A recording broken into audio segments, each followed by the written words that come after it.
எங்க ஓட்டு எங்க உரிமை.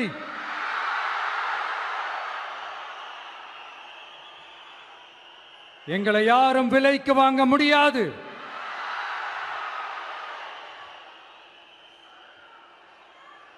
எங்க ஓட்டு விசில் சின்னத்துக்கு தான்.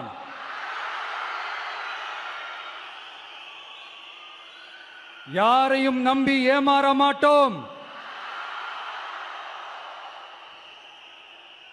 எங்க வார்த்தையிலிருந்து மாற மாட்டோம். இது நிஜம். தேங்க்யூ.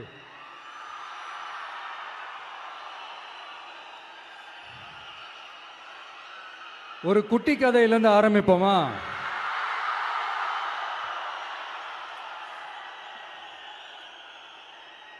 ஒரு பெரிய ஊரு, ஒரு 4 ரோடு ஜாயிண்ட் ஆகிற மாதிரி ஒரு ஜங்ஷன்,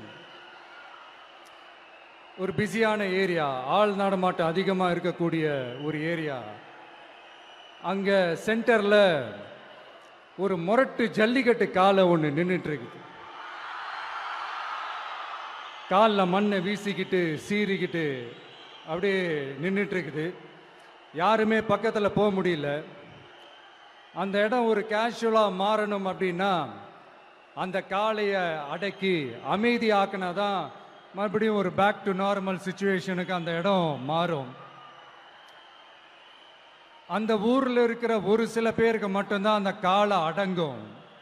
அவங்க யாருமே அங்கே இல்லை. ஆனால் அந்த க்ரௌடில் இருந்த ஒரு சில பேர், ஆல்ரெடி அந்த காளையை அடக்கணங்களோடு இருந்த ஒரு சில பேர், எங்களுக்கு இல்லாத அனுபவமா? நாங்க பார்க்காத காளையா? நாங்க பார்க்காத மாடா? நாங்க போய் அடக்குறோம்னு சொல்லிட்டு உள்ள போறாங்க. ஒருத்தராலையும் அந்த காளையை தொடக்கூட முடியல. எல்லாரையும் அடிச்சு வீசி தூக்கி போட்டுருச்சு. இப்ப என்னடா பண்றது அப்படின்னு பார்க்கும்போது அந்த கூட்டத்தை விலக்கிட்டு ஒரு சின்ன பையன் ஒரு என்ட்ரி ஒன்று கொடுக்குறான். உங்களுக்கு தான் தெரியும்ல, டேய் எங்களாலே முடியல, நீ எல்லாம் என்னத்தை போய் கிழிக்க போற? எங்களுக்கு அவ்வளோ அனுபவம் இருக்குது, நாங்களே அடிபட்டு ஓரமாக படுத்து கிடக்கிறோம். இவன் விளையாட்டுத்தனமா ஏதோ பண்ணிட்டு கிடக்கிறான். பாவம் அந்த காளைகிட்ட போய் அடிபட்டு சாவ போறான். பச்சா பையன், அந்த பையன், இந்த பையன், அண்டர் எஸ்டிமேட் பண்றது, ஏளனமா பேசுறது, இப்படி ஒரு பக்கம். இன்னொரு பக்கம் பரிதாபப்பட்டு, ஐயோ பாவமே, இப்படி தனியா போய் மாட்டிக்கிட்டானே அந்த காளைகிட்ட, என்ன பண்ண போறானோ அப்படின்ட்டு ஒரு பக்கம் பரிதாபப்பட்டு பேசுறாங்க. அந்த சின்ன பையன் எதுவுமே காதலையே போட்டுக்காம 2 பாக்கெட்லையும் கையை விட்டுக்கிட்டு ஸ்டைலா கெத்தா தில்லா அப்படியே உள்ள போறான். ஒரு ஸ்டெப் எடுத்து வைக்கிறான், அந்த காலை அப்படியே சீறிக்கிட்டே நின்றுட்டு இருக்குது. இன்னொரு ஸ்டெப் எடுத்து வைக்கிறான், காலை அப்படியே சீறிக்கிட்டே முன்னாடி வருது. மக்கள் எல்லாரும் பதட்டத்தோடு அப்படியே பார்த்துட்டு இருக்கிறாங்க. இன்னொரு ஸ்டெப் எடுத்து வைக்கிறான், காலை அப்படியே முட்டை வரும்போது பாக்கெட்டுக்குள்ள மறைச்சு வச்சிருந்த 2 புல்லுக்கட்டு அதை அந்த காளை கிட்ட காட்டுறான். காளை அப்படியே சடனா வந்து நின்று அது மூடெல்லாம் மாறி அந்த புல்லுக்கட்டை சாப்பிட ஆரம்பிச்சிருச்சு. அந்த சின்ன பையனும் அந்த காளையை அப்படியே தடவிக்கிட்டே வரான். காளையும் பக்கத்தில் ஒரு குழந்தை மாதிரி நடந்து வந்துக்கிட்டு வருது. பக்கத்தில் இருந்த ஒரு வயல்வெளியில் அந்த காளையை மேய விட்டுட்டு வரான். மக்கள் எல்லாரும் அந்த பையனை ஆச்சரியமாக பார்க்குறாங்க. அந்த அடிபட்டு கிடந்த அந்த அனுபவசாலிங்க தலையை தொங்க போட்டு நின்றுட்டு இருக்கிறாங்க.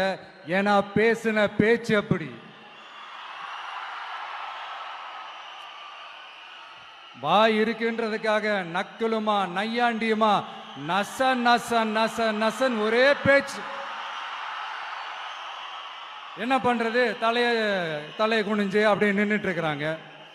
அங்க ஒரு பெரியவர் வர்றார். வந்து அந்த பையன்கிட்ட கேட்கிறாரு, எப்படிப்பா இப்படி ஒரு முரட்டு காலை சீறிட்டு நின்றுட்டு இருந்தது, எப்படி அந்த காளையை அடக்கின அப்படின்னு கேட்டதுக்கு அந்த பையன் சொல்றான், ஐயா எனக்கு அந்த காளையை பார்த்தா கோபமா இருந்த மாதிரிலாம் எனக்கு தெரியல, அந்த காலை பசியோடு இருந்த மாதிரி இருந்தது. அதனால தான் அந்த புல்லுக்கட்டை காமிச்சவனை ஓகே நமக்கு தேவையானது கிடைச்சிருச்சு அப்படின்னோடனே அந்த புல்லுக்கட்டை சாப்பிட்டுட்டு நம்மளோட அப்படியே ஜாலியாக வாக்கிங் வந்துருச்சு அப்படின்னு சொன்னான். இதை கேட்ட அந்த பெரியவர் சொன்னாரா, இந்த சின்னவங்க பெரியவங்க அனுபவம் இருக்கிறவங்க அனுபவம் இல்லாதவங்க இதெல்லாம் விஷயமே கிடையாது. யாரா இருந்தாலும் அந்த சூழலுக்கு ஏற்ற மாதிரி அந்த சிச்சுவேஷனுக்கு தகுந்த மாதிரி என்ன பண்ணி அந்த ப்ராப்ளமை சால்வ் பண்றான், ஏது பண்ணி அந்த ப்ராப்ளமை சால்வ் பண்றான், அதுதான் விஷயமே, அதுதான் மேட்ரு. ஸோ நீ சூப்பர்ப்பா, என்ன ப்ராப்ளம் வந்தாலும் நீ சால்வ் பண்ணிடுவ அப்படின்னு முதுகில் தட்டி கொடுத்துட்டு அந்த பெரியவர் போறார். இப்போ அந்த கதையில் அந்த முரட்டு ஜல்லிக்கட்டு காலை தான் நம்ம தமிழ்நாட்டு அரசியல் களம். அந்த பெரியவர் தான் நம்ம தமிழக மக்கள். அந்த பாக்கெட்டுக்குள்ள ஸ்டைலா தில்லா கெத்தா ஒருத்தன் உள்ள வந்தான் பாருங்க, அவன்தான்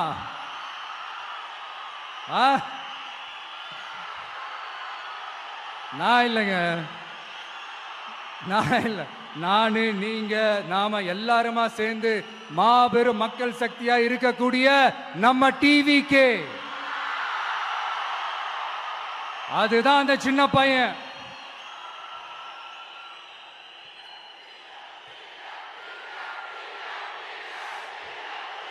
தேங்க்யூ தேங்க்யூ தேங்க்யூ.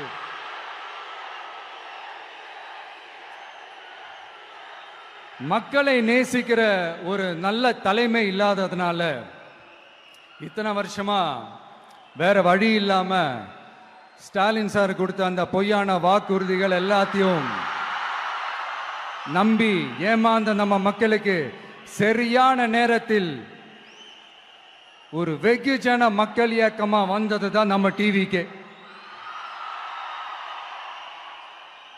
அந்த முரட்டு ஜல்லிக்கட்டு கால கதை ஏன் சொன்னோம், எதுக்கு சொன்னோம், யார் யாருக்கெல்லாம் சொன்னோங்கிறது புரிய வேண்டியவங்களுக்கு புரியும்னு நினைக்கிறேன்.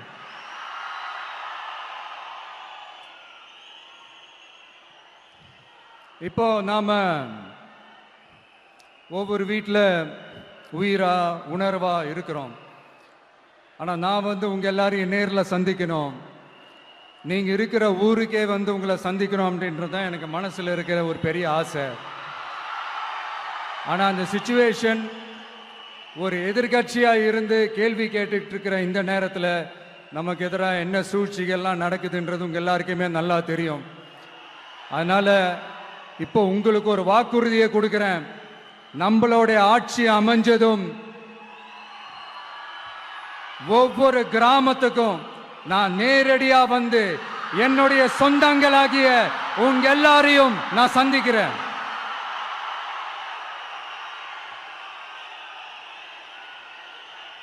கொஞ்ச நாளைக்கு முன்னாடி நம்ம ஸ்டாலின் சார் ஒரு உருட்டு ஒன்று உருட்டினாரு, நீங்க கேள்விப்பட்டிருப்பீங்க.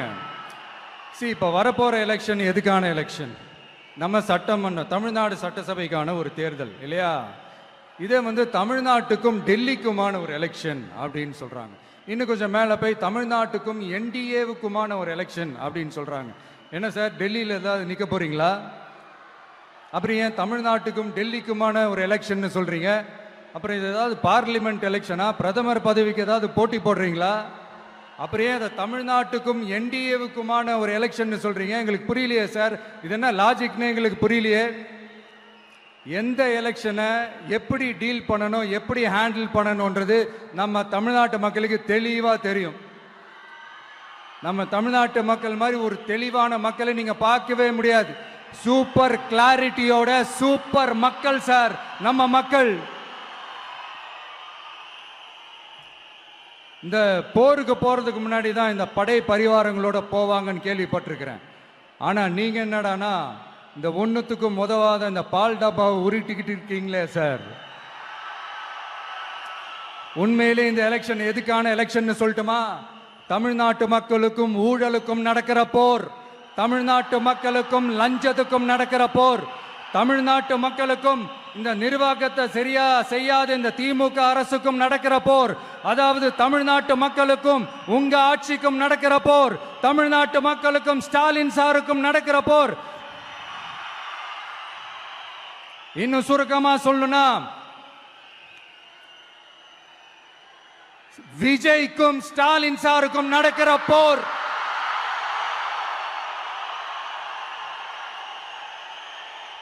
இதுக்கு நடுவுல இந்த என்டிஏ டெல்லி இதெல்லாம் என்ன லாஜிக்னே புரிய மாட்டேங்குது சார். தமிழ்நாடு தான் விஜய், இந்த விஜய் தான் தமிழ்நாடு. தூய சக்தி டிவிகேவுக்கும் தீய சக்தி டிஎம்கேவுக்கும் தான் இந்த போர். இப்படி உக்கிரமா இருக்கிற இந்த போர்ல மறுபடியும் ஒண்ணுத்துக்கும் உதவாத இந்த பால் டப்பாவை உருட்டிக்கிட்டு இன்னொரு காமெடி வேற. அது என்னடான்னா, அவரோட ஆட்சியில தான் தமிழ்நாடு சூப்பர் ஸ்டார் மாநிலமா இருக்குதான்.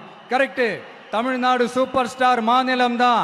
காமராஜர் அவர்கள் டைம்ல, அண்ணா அவர்கள் டைம்ல, எம்ஜிஆர் அவர்களோட ஆட்சியில. இன்னைக்கு ஒண்ணுத்துக்கும் உதவாத இந்த உல்டா மாடல் ஆட்சியில தமிழ்நாடு சூப்பர் ஸ்டார் மாநிலமாலாம் ஒண்ணு இல்ல, சூப்பர் ஸ்டாண்ட் அப் காமெடிக்காரர் நடத்துற மாநிலமா மாறிடுச்சு. மக்களே, உங்களுக்காக மட்டுமே தான் வர தடைகள், சதிகள், சூழ்ச்சிகள் எல்லாத்தையும் தாண்டி இந்த 2026 இந்த தேர்தலில் டிவிக்கு தில்லா நிற்கும்.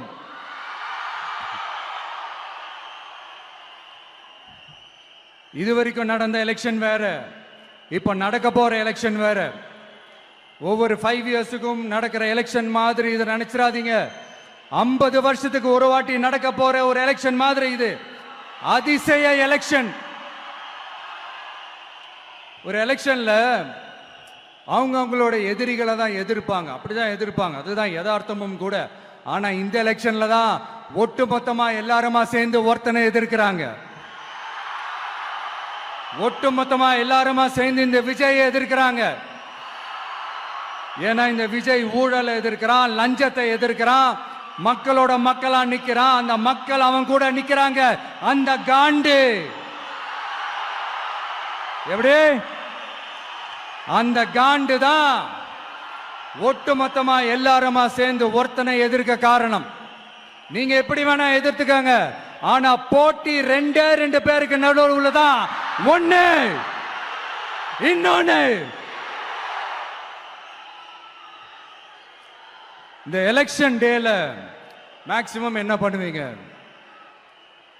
போவீங்க, ஓட்டு போடுவீங்க, வருவீங்க, அவ்வளவுதான் உங்களுடைய பார்ட்டிசிபேஷன். ஆனா இந்த எலெக்ஷன்ல நீங்க பங்கெடுத்துக்க போறீங்க. எஸ், உங்க வீட்டில் இருக்கிற ஒரு விஜய் தான், உங்க வீட்டில் இருக்கிற ஒரு விஜய் தான் வேட்பாளரா நிக்க போறாங்க. உங்க வீட்டில் நிக்கிற ஒரு வேட்பாளர்னா அப்போ உங்க வீட்டில் இருக்கிற மற்றவங்க எல்லாருமே வாக்காளர்கள் தானே. உங்க அம்மா, உங்க அப்பா, உங்க அண்ணன், உங்க தம்பி, உங்க சொந்தம் டிவிக்கே வேட்பாளர் அப்படின்னா அப்போ உங்க ஓட்டு விசில் சின்னத்துக்கு தான் எல்லாருக்குமே தெரியும். ஏன், நம்மளோட எதிரிகளுக்கு கூட அது நல்லாவே தெரியும். அதனாலதான் நமக்கு எதிராக அவ்வளவு அவதூறு பரப்புறாங்க. என்னென்ன அவதூறு பரப்புறாங்கன்றது உங்களுக்கே நல்லா தெரியும். ஆனா அவங்களுக்கு தெரியாது, ஏன் மேல அவதூறு பரப்புனா அது மக்கள் மேல அவதூறு பரப்புற மாதிரின்னு. எனக்கு அரசியல் தெரியலன்னு சொன்னா அது மக்களுக்கு அரசியல் தெரியலன்னு சொல்ற மாதிரின்னு. என்ன அசிங்கமா பேசினா அது மக்கள் அசிங்கமா பேசுற மாதிரின்னு. எனக்கு எதிராக செய்யற ஒவ்வொரு செயலும் அது மக்களுக்கு எதிராக செய்யற செயல் அவங்களுக்கு தெரியாம போச்சு. இந்த விஜயும் மக்களும் வேறு வேறு இல்லை. இந்த விஜயும் மக்களும் ரத்தமும் சதையும் மாறி, உடலும் உயிரும் மாறி, ஒன்னிலிருந்து ஒண்ண பிரிக்கவே முடியாது. எஸ், சென்சிட்டிவான சென்டிமெண்ட், அது சென்சிட்டிவான சென்டிமெண்ட். மக்களை நேசிக்கிற விஜய் வேணுமா, மக்கள் விரோத ஆட்சி நடத்துற ஸ்டாலின் சார் வேணுமா? இந்த விஜய் நம்புறீங்களா, ஸ்டாலின் சார் நம்புறீங்களா? Proof, this is the proof.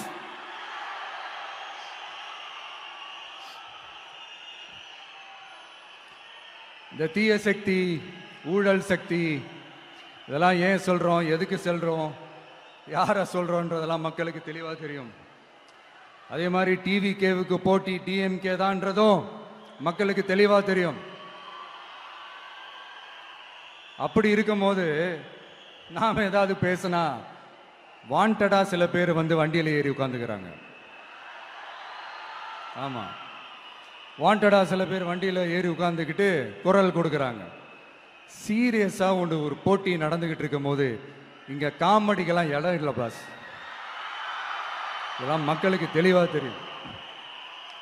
இந்த நேரத்தில் ஒரு சீரியஸ் கேள்வியை இன்னைக்கு இருக்கிற மிகப்பெரிய அரசியல்வாதிங்க கிட்ட கேட்கணும்னு நான் நினைக்கிறேன். நீங்க அரசியலுக்கு வர்றதுக்கு முன்னாடி உங்ககிட்ட இருந்த சொத்து எவ்வளோ?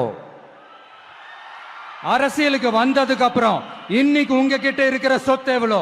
அதை ஓப்பனா டிக்ளேர் பண்ண முடியுமா? அப்படி வந்த காசெல்லாம் என்னென்ன தொழில் செஞ்சு வந்துச்சு, என்ன வேலை செஞ்சு வந்துச்சு? உண்மையிலே நீங்க உழைச்சி சம்பாதிச்ச காசா, இல்ல ஆட்சி அதிகாரத்துக்கு வந்ததுக்கு அப்புறம் ஆட்டைய போட்ட காசா? இதெல்லாம் ஓப்பனா டிக்ளேர் பண்ண முடியுமா? இதெல்லாம் நம்ம கேட்டா எல்லா ஊழல்வாதிகளும் ஒன்னா சேர்ந்து நம்ம மேல சேத்தவாரி வீசுவாங்க. அதை பத்திலாம் நமக்கு கவலை இல்லை. ஏன்னா நாம யாருன்னு மக்களுக்கு நல்லாவே தெரியும். எனக்கு ஒரு புது ஃப்ரெண்ட், புது நண்பர் ஒருத்தர் கிடைச்சிருக்கார். யார் தெரியுமா? தெரியாதா? முதல்வர் அவர்கள் தான்.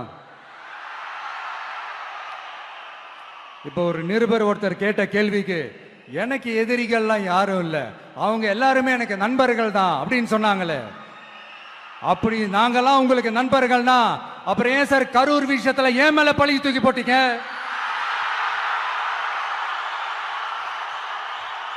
உங்களுக்கு மனசாட்சின்னு ஒண்ணு இருந்தா அப்படி பேசிருப்பீங்களா?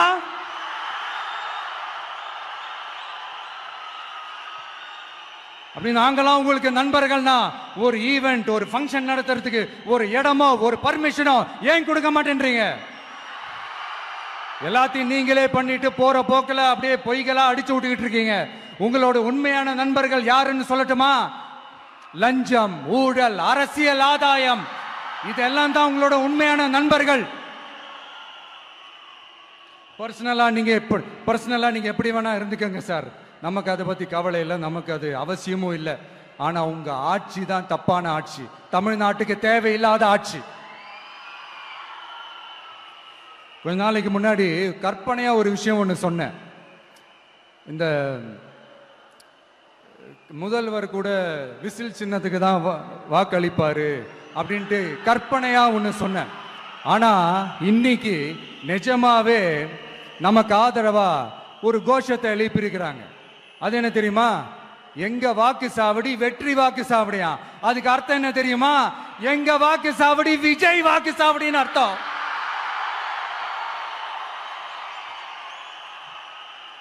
அது சரி, மக்களோட இந்த ஆதரவை பார்த்துட்டு அவர் அறியாமலே எப்படி பேசிட்டாரு என்னமோ தெரியல.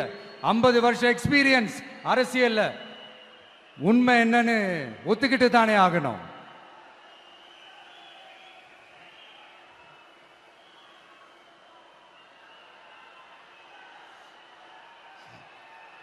ஜனநாயகம்ங்கிறது பெரும்பான்மை ஆட்சி அதிகாரம் சார்ந்தது மட்டும் இல்ல, சிறுபான்மை மக்களின் உரிமைகள் உணர்வுகளும் புனிதம்னு நினைச்சு அதையெல்லாம் காப்பதற்கு பெயர் தான் ஜனநாயகம்னு 1963 அறிஞர் அண்ணா பார்லிமெண்ட்ல பேசினதை நாம இங்க சொல்றது ரொம்ப பொருத்தமா இருக்கும்.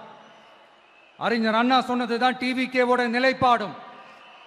இந்த ஸ்டாண்ட்ல நாம 100% உறுதியா இருப்போம். யாருக்காகவும் எதுக்காகவும் இதுல சமரசமே கிடையாது. மதச்சார்பற்ற சமூக நீதி தன்மை தான் நம்ம அடிப்படை கொள்கைகள் ஒன்று, அதில் எந்த மாற்றமும் எப்பவும் கிடையாது. ஆனா இதெல்லாம் மறந்துட்டு எப்படியாவது எதையாவது செஞ்சு ஓட்டு வாங்குறதுக்காகவே இங்க சில பேர் இருக்கிறாங்க.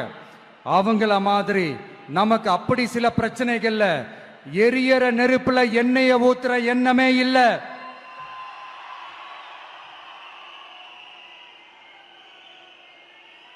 இங்க சில அரசியல் கட்சிகளும் சில அரசியல் தலைவர்களும் ஒரு சில நேரங்களில் அமைதியா இருந்தாலே போதும், ஒரு பிரச்சனையும் வராது. இப்போ கரண்ட்ல இருக்கிற சில பிரச்சனைக்கு வருவோம். இந்த கரண்ட் பிரச்சனைக்கு வருவோம். மாசம் மாசம் கரண்ட் பில் கட்டுற மாதிரி மாத்துவோம்னு சொன்னீங்களே, செஞ்சீங்களா? நிறைய வீடுகளில் 100 யூனிட் தான் அந்த கரண்ட்டு செலவாகுது ஒரு மாசத்துக்கு. மாசம் மாசம் நீங்க அந்த பில்லு கொடுத்தீங்கன்னா அவங்களுக்கு அது ஃப்ரீ ஆயிடும். அவங்க அந்த காசை கட்ட தேவையே இல்லை. ஆனா 2 மாசத்துக்கு ஒரு வாட்டி அந்த பில்லு கொடுத்தீங்கன்னா, இப்ப சப்போஸ் அது 200 யூனிட்டுக்கு மேல போச்சுன்னா அது அவங்களுக்கு ஒரு மிகப்பெரிய சுமை தானே. இது எந்த கணக்கில் எடுத்துக்கிறது? ஒரு மாதிரி ஒரு மாடர்ன் கரப்ஷன் அப்படின்னு எடுத்துக்கலாமா? அடுத்து பஸ் வசதி. நிறைய கிராமங்கள்ல பஸ் வசதி இல்லைன்னு சொன்னா இந்த ஒட்டுமொத்த திமுக அரசும் கத்திக்கிட்டு வந்துருவாங்க. நாங்க பஸ் விடாத கிராமங்களே இல்ல அப்படின்னு சொல்லுவாங்க. அப்படி அது உண்மை அப்படின்னா முதல்வர் அவர்கள் கிட்ட நம்ம தங்கச்சி ஒருத்தவங்க ஒரு கேள்வி கேட்டாங்களே, எங்க ஊருக்கு ஒரு மினி பஸ் ஆவது விடுங்க சார் அப்படின்னு கேட்டாங்களே, அது எந்த கணக்கில் எடுத்துக்கிறது? நிறைய மலை கிராமங்கள்ல பஸ் வசதி இல்ல, நிறைய மலை கிராமங்கள்ல ஹாஸ்பிட்டல் வசதி இல்ல. இது ரெண்டுமே எவ்வளவு முக்கியமான ஒரு விஷயங்கள். பஸ் வசதியும் ஹாஸ்பிட்டல் வசதியும் இல்லாததுனால வீட்டிலேயே பிரசவம் பார்க்கிற அந்த ஆபத்து இருக்குதுன்னு எவ்வளவு நியூஸ் பார்க்கிறோம். இதெல்லாம் எந்த கணக்கில் சேர்த்துக்கிறது? அடுத்து இது எல்லா மீட்டிங்லயும் பேசுறதுதான், பெண்களுக்கு பாதுகாப்பு நம்பர் 1 இருக்குது தமிழ்நாட்டில் அப்படின்னு சொல்றாங்க. அப்புறம் அது என்ன, வி சேஃப் மாடலா? பெண்கள் என்ன சொல்றாங்க தெரியுமா? அது வி சேஃப் மாடல் இல்ல, வி ஆர் நாட் சேஃப் மாடல்னு சொல்றாங்க. இப்படி இருக்கிறப்போ தமிழ்நாட்டில் எங்க போனாலும் பெண்களுக்கு பாதுகாப்பு அப்படியே கொட்டி கிடக்குதான். இப்படி சொன்னா எப்படி சார்? கேட்கிறவங்க என்ன கேசரி சாப்பிடுறாங்க நினைச்சீங்களா?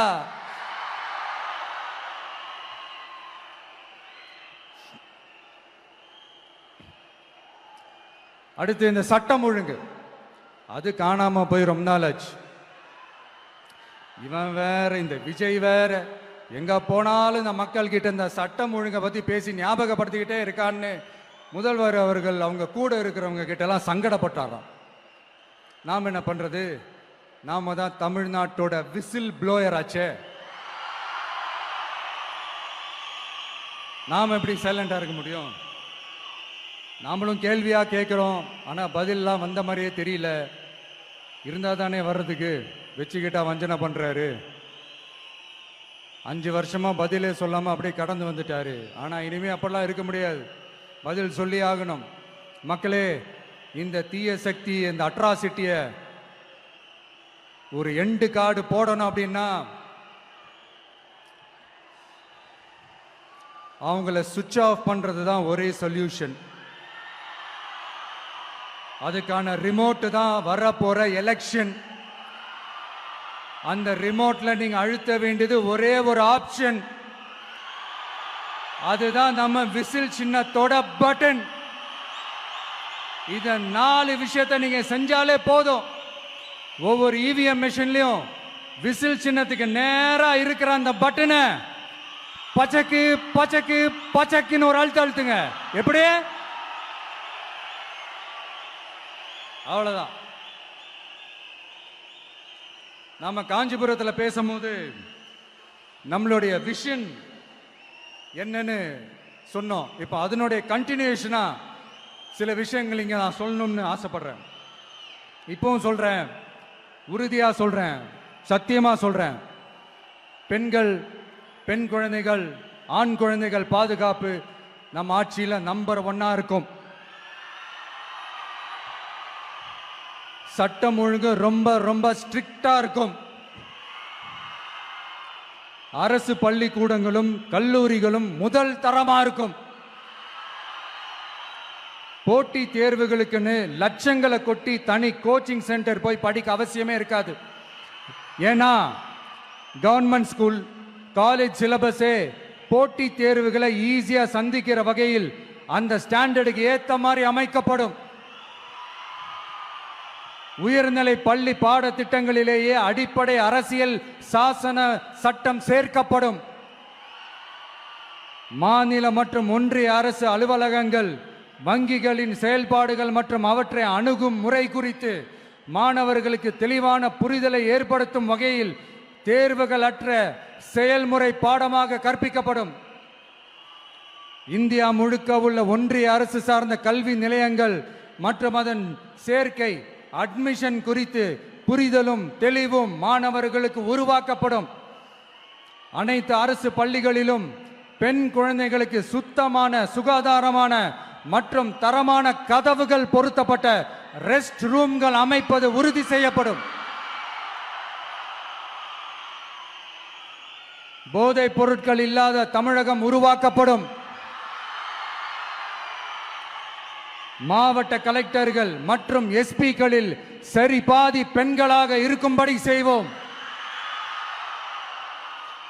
மலை கிராமங்களில் அரசு ஆரம்ப சுகாதார நிலையங்கள் பிரசவம் பார்க்கும் வசதியுடன் அமைக்கப்படும்.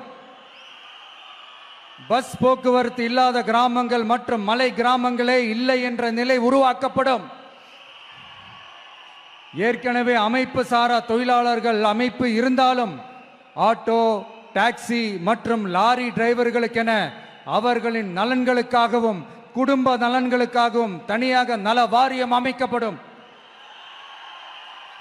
தென் தமிழகம் உட்பட தமிழகத்தின் தேவையான பகுதிகளில் தொழிற்சாலைகள் அமைக்கவும் தொழில் வளம் பெருக்கவும் தனி கவனம் செலுத்தப்படும். விவசாயிகள், மீனவர்கள் மற்றும் நெசவாளர்களின் கருத்துக்களை அறிந்து அவர்களுக்கான திட்டங்கள் காலத்தின் தேவைக்கேற்ப உருவாக்கப்படும். இப்போ நம்ம ஸ்டாலின் சார் அறிவாலயம் பக்கத்தில் யாரு நடந்து போனாலும், அறிவாலயம் பக்கத்தில் யாரு நிழலுக்கு ஒதுங்கினாலும் கூட்டணியில சேர்த்துக்கிறாரு. அந்த வச்சிருக்கிற பணத்தில் ஒரு பங்கு ஒன்று கொடுத்து அதுக்கு பேர் கல்லாப்பெட்டி கூட்டணின்னு வச்சிருக்கிறேன். அந்த கல்லாப்பெட்டி கூட்டணியை ரொம்ப கஷ்டப்பட்டு சேர்த்திருக்கிறார். ஆனா அவருக்கு நான் சொல்றேன், இந்த அறத பழைய கூட்டணி கணக்குகளோ இந்த கொள்ளையடிச்ச பணத்தையே வச்சு எங்க மக்களை ஏமாத்தி எல்லாம் ஜெயிக்க முடியாது. ஏன்னா இது மாபெரும் மக்கள் சக்தியான வித்தியாசமான விசில் புரட்சி எலெக்ஷன்.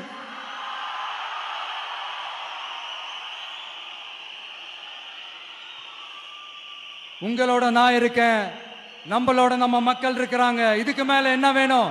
கான்பிடென்டா இருங்க, நல்லதே நடக்கும், வெற்றி நிச்சயம். மீண்டும் சந்திக்கும் வரை நன்றி, வணக்கம்.